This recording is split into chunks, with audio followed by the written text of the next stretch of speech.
The psychology of the fool. The fool's mirror, seeing yourself beyond the mask. What if everything you've hidden to appear normal was the very part trying to save you?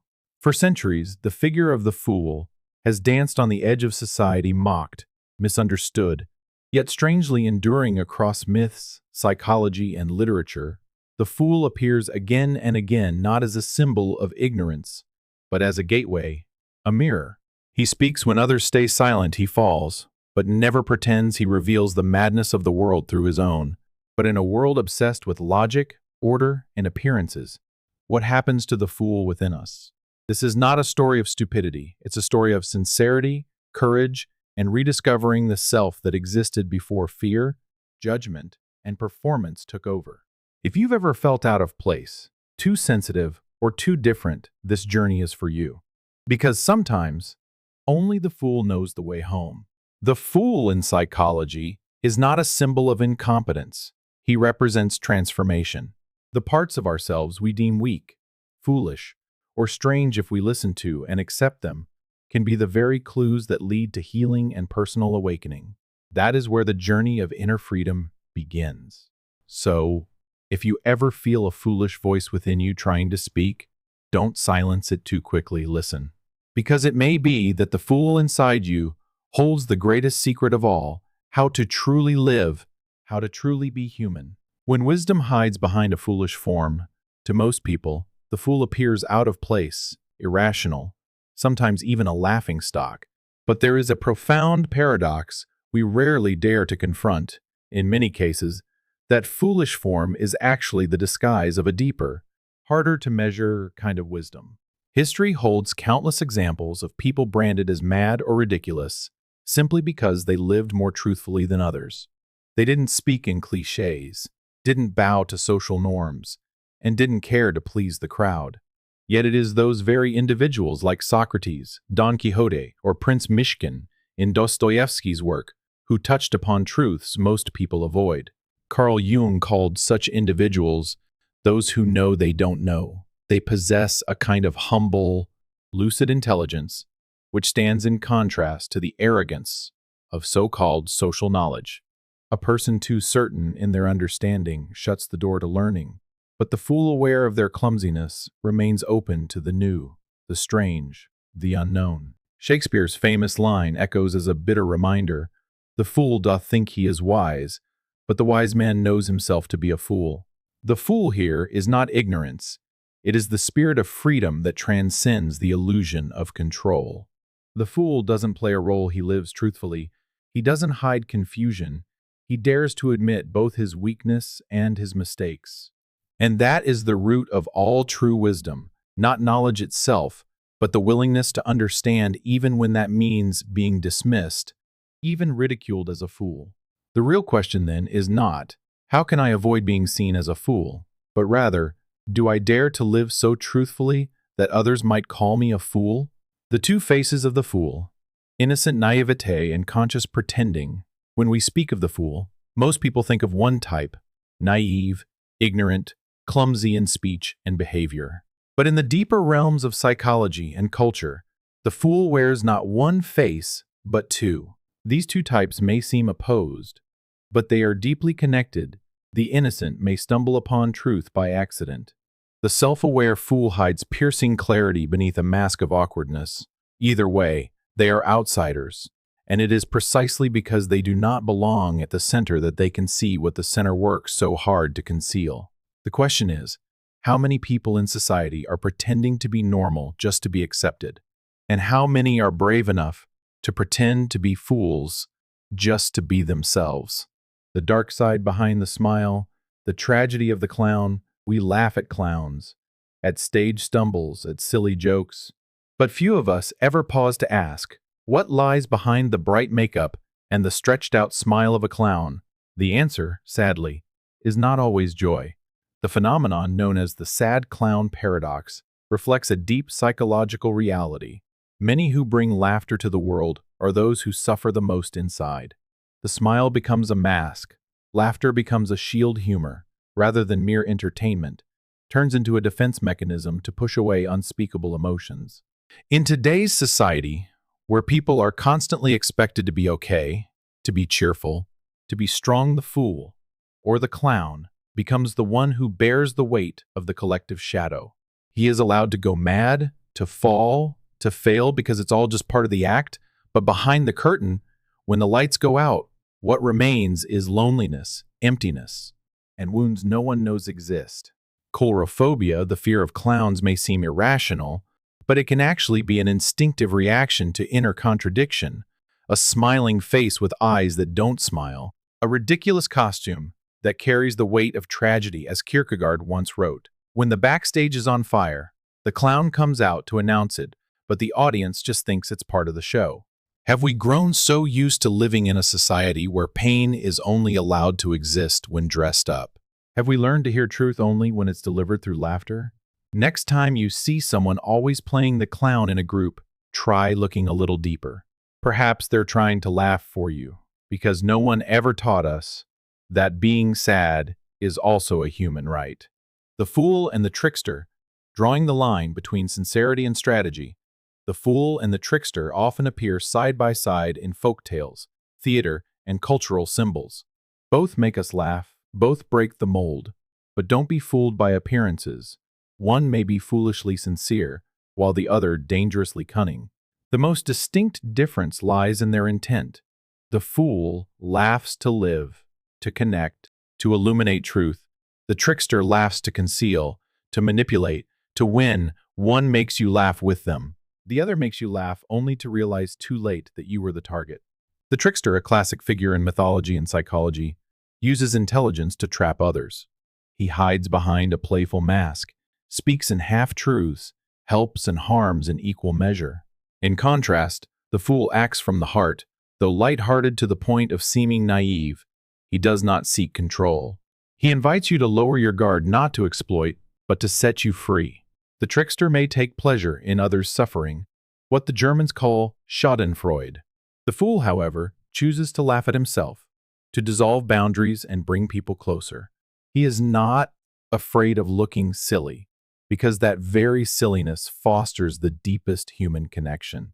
In today's world, the line between these two figures is becoming increasingly blurred. People often mistake genuine humor for biting sarcasm. They confuse truth wrapped in laughter with cruelty cloaked in politeness. So ask yourself, who are you laughing with, and what are you laughing at? Being able to distinguish between the fool and the trickster not only deepens your understanding of others, it forces you to reflect. In life, are you living from the heart, or merely surviving on the cold instincts of cunning self-preservation? The silent role of the fool in history and society.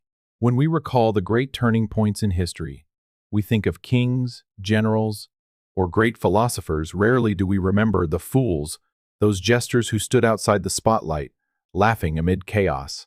Yet it is they, with their feigned or brutally honest foolishness, who often played the role no one else dared to assume. In medieval European courts, fools often marginalized by society were granted the right to say what no one else could.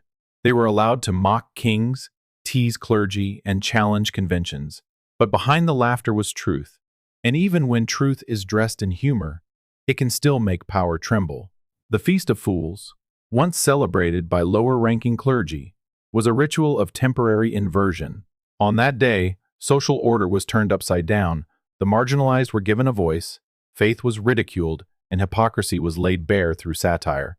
It wasn't rebellion, it was collective release, a way for society to refresh itself. In psychology, this parallels the rebellious ego, the part of each person that dares to question norms, to confront the shadow, to play with taboos. A society without space for dissenting voices becomes rigid and vulnerable to collapse from within.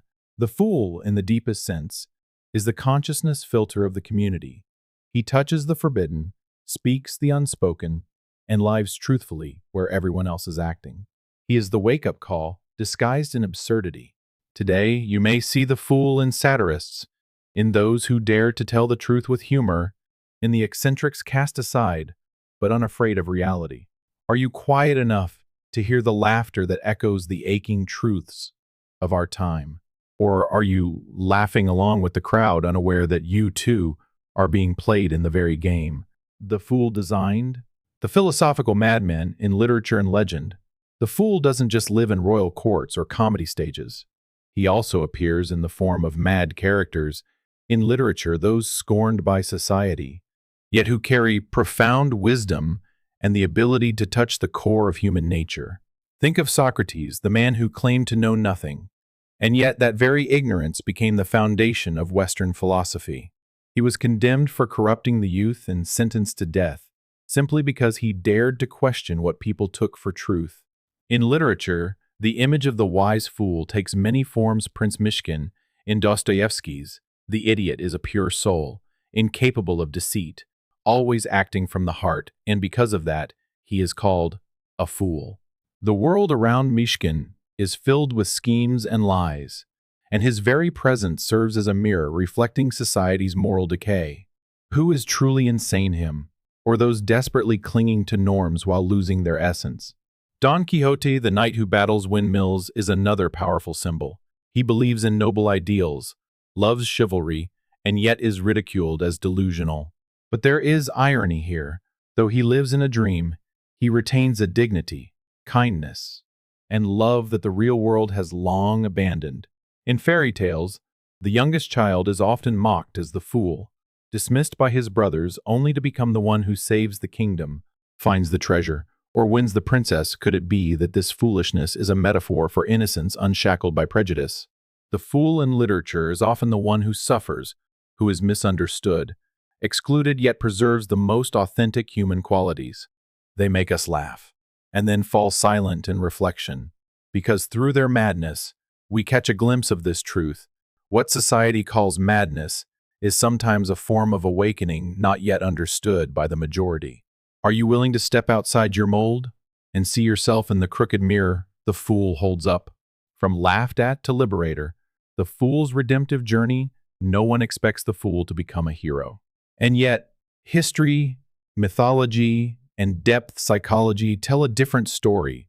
Those seen as mad, useless, or naive are often the ones who bring the deepest healing and transformation.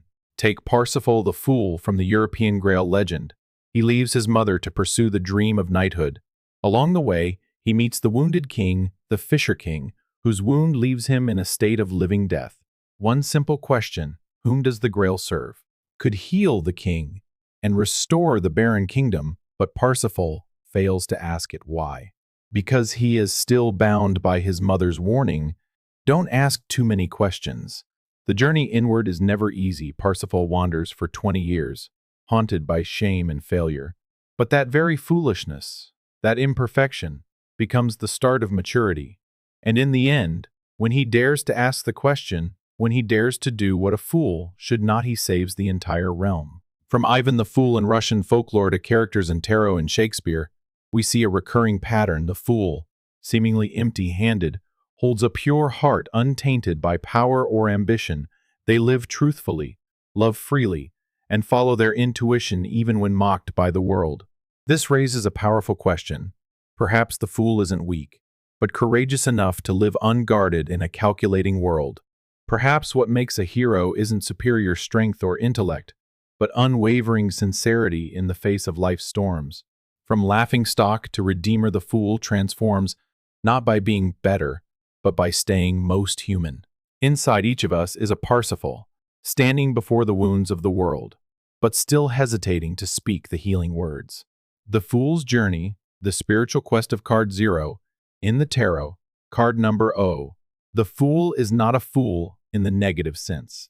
He is a symbol of beginning, of stepping into the unknown. He stands at the edge of a cliff, head lifted to the sky, carrying a small bag, and behind him is a dog representing instinct or spirit warning of danger.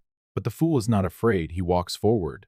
The fool's journey is not merely an outer adventure. It's a powerful metaphor for the soul's growth, from innocence to awakening, from blindness to self-awareness.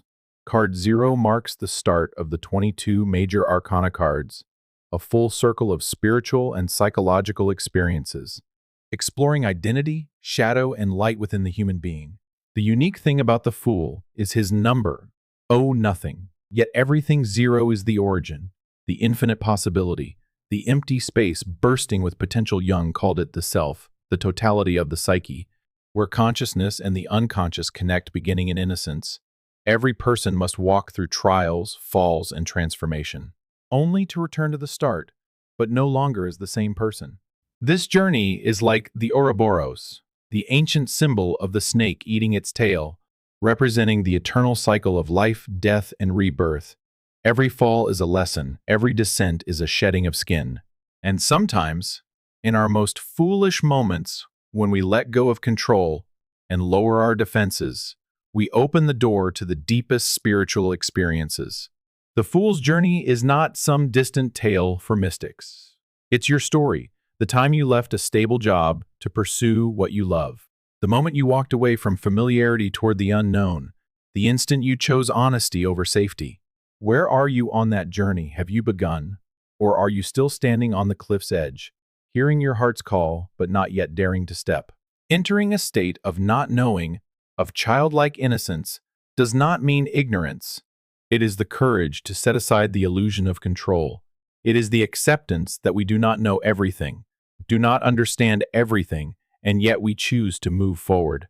In that state of unknowing, the inner world becomes open to experience free from the chains of right and wrong, success or failure, gain or loss. In modern healing psychology, the Fool represents the beginner's mind, a mindset of openness and curiosity. It is the door through which we return to a non-defensive state, where long-buried emotions, wounds, shame, resentment can finally be seen, felt, and released. And it is here, in that raw space, that the healing begins. Just as in fairy tales, it is often the foolish youngest brother who wins the princess or saves the kingdom not through calculation, but through intuition and heart. And the inner world only begins to heal when we dare to listen to the heart instead of only following the mind. So do not be so quick to reject the fool within you. He is not your weakness. He is fertile ground holding truth, creativity, and the deepest power to be reborn. Who knows, perhaps, it is only when you dare to be foolish that you begin to truly heal yourself and light the way for others. Every transformation begins with one who dares to be a fool. Every great journey of change, whether it's healing, spiritual awakening, or self-discovery, begins with something paradoxical, the willingness to become a fool. Not because one truly lacks wisdom, but because one dares to step outside the safe confines of what is already known, into a space of uncertainty where others may mock, question, or label them as crazy. The wise often do not act, because they know too much about risks, failures, consequences. But the fool, he steps forward, because he has nothing to lose, and for that reason, he is the first to break new ground in the tarot. The fool carries the number nothing, yet everything. He has no detailed plan, no meticulous preparation, only faith, sometimes blind, that something awaits him ahead. Every quantum leap in the history of civilization, in spiritual journeys, and in personal life has the imprint of such fools. Those who dare to ask questions when others remain silent. Those who dare to laugh while the world cries. Those who dare to live when others are merely surviving by habit. And for this, they bear ridicule called mad, delusional, impractical. But they do not stop, because they know that today's madness may be tomorrow's wisdom. The beginning of transformation does not come from perfect strategy. It comes from the courage to walk in darkness, from accepting the feeling of being lost, from confronting parts of ourselves that society never taught us how to handle. The fool carries the spirit of the first child who walks out of Plato's cave, not knowing what is real, but still walking, still seeing, still learning. And that is why the fool is not a symbol of weakness, but the origin of all deep psychological change. Because only when we dare to be foolish again can we truly learn how to live, how to love, how to let go, and how to become ourselves, not the self we're told to be, but the self we always were, before fear and expectation caged us. The fool walks, not because he knows the way, but because he knows that standing still is death, and within each of us, a fool is waiting to be awakened. Embracing the fool within, the escape from social psychological wounding. Why do we so often feel suffocated by our own lives? Why does growing up make us fear being wrong, being silly, being strange in others' eyes? Because modern society has built an invisible mold where only logic, rationality, and success are validated, all impulsive feelings, innocence, pure joy, are labeled as childish, immature, or foolish. And so the fool within us is repressed, silenced, exiled from the light of our consciousness. To heal, we must start by reconciling with our inner fool, the one who once danced freely with bright eyes, the one who dared to believe in the uncertain, the one who once cried for no reason, then laughed out loud without shame. That is not a flaw. That is the deepest part of our humanity, the part that connects us to life, to truth, and to unconditional love. Embracing the fool within is not abandoning reason.